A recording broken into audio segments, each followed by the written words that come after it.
ಹೂವಂತೆ ಮೃದುವಾಗಬಲ್ಲೆ, ಮುಳ್ಳಂತೆ ಮೊನಚಾಗಬಲ್ಲೆ, ಹಣ್ಣಂತೆ ಸಿಹಿಯಾಗಬಲ್ಲೆ, ವಿಷದಂತೆ ಕಹಿಯಾಗಬಲ್ಲೆ. ಬಾಳೋದು ಹೇಗೆಂದು ನಾ ಬಲ್ಲೆ, ಆದು ಹೇಗೆಂದು ಬಲ್ಲೆ.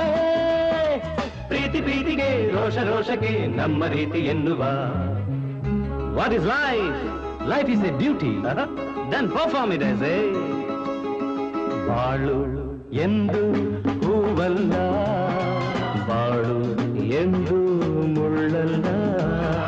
ಕಾಣೋದು ನಿಜವಲ್ಲ, ಮಾತೆಲ್ಲ ಮುತ್ತಲ್ಲ. ಕಾಲಕ್ಕೆ ತಕ್ಕಂತೆ ಜಗದಲ್ಲಿ ಜನರೆಲ್ಲ ಬಾಳೆಂಬುವ ಈ ಹಾದಿಯಲಿ ಪ್ರೇಮ ಪ್ರೀತಿ ನನ್ನುಸಿರು.